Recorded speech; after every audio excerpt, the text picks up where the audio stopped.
Hey, it's Joe Crisara, and you are watching Joe TV, the place you go to change your thinking and grow your sales. Well, you're at the end of another call, and you're feeling pretty good about yourself. As far as you can tell, you've done everything right. You diagnosed the whole system, you learned everything there is to know about the customer, their mechanical system, and you delivered a handful of sincere magic moments, and you start to feel like you're building a great relationship with them. As you finish creating 6 options that are tailor-made for the family, you feel pretty confident. You're going to nail this. You walk up to the family and deliver your options. The client looks at the sheet and says, you know, I really should shop and check around first with other prices. Or these prices are too high. Or thanks for getting the information. I need to think about this for a while. Or I'm just getting bids or prices right now. I'll call you when I'm ready. Oh, snap. Objections. If you are like most people, you probably look at an objection as a bad thing, a failure on your part. You figure you must have done something wrong, otherwise they wouldn't be objecting, right? Or maybe you just get angry inside at the customer, thinking private thoughts like, he's just cheap, or what's wrong with these people?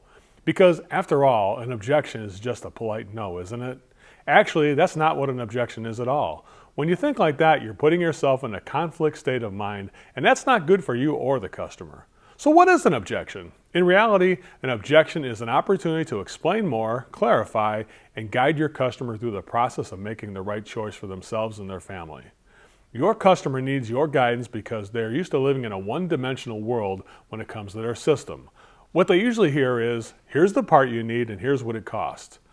But then you come along and actually take the time to get to know them and understand their situation, and because you so thoroughly diagnose them and their system, you're able to offer them several tailor-made options based on not only what's needed right now, but also what's needed in the future as well.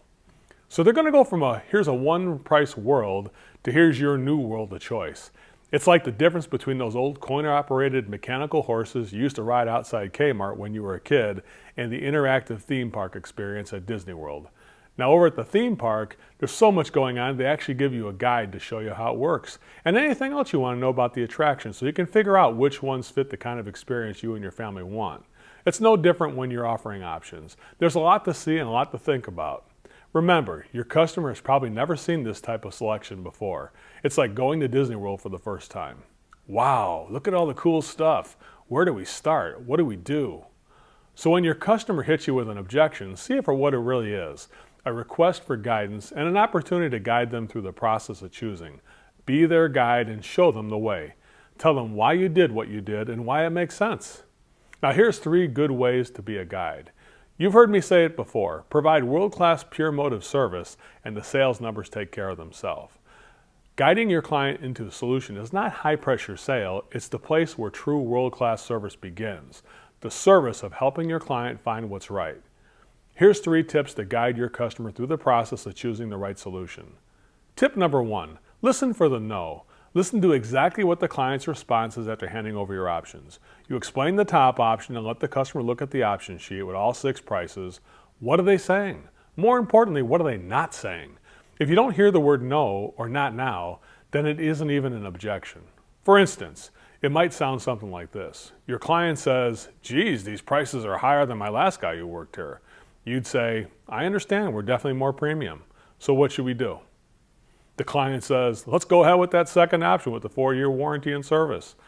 Bam! The client just sold themselves. You guided them by reminding them of your level of service. Tip number 2, the process of elimination. A real effective way to deal with price-based objections is to eliminate the options. If your customer says, oh my goodness, I didn't expect the top one, that's $2,000. I'm not going to put that money into this. Don't argue or interrupt them.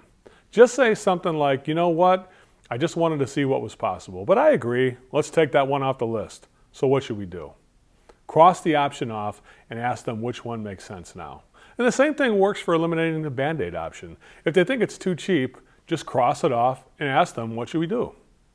Remind them of what's at stake is tip number 3. You created 6 tailor-made options based on what you know about the family, their system, and the situation.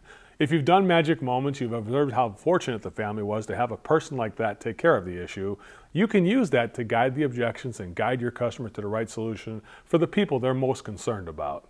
For example, if the customer says, you know, I think I'm going to wait on this a bit and get some more bids before I get it fixed, Then take them back to the magic moment. I understand that, Michelle, but remember when you told me about your daughter Ellen with her respiratory issues and the high humidity and how you hate to see her struggle with it? I put this together for Ellen because I wanted to make sure we get things cooled off for her, to get that humidity down for her as soon as possible so she can be comfortable. So what should we do? If you had a sincere magic moment and got the customer to share meaningful information with you, this shows that you have their best interest at heart and you aren't just trying to push them into a sale. Adopt the mindset of a guide. Selling your services isn't something you do to someone, it's something you do for them. Keep that in mind when you build your options, when you present your options, and especially when you're dealing with objections. You're there to help and guide them to the right solution.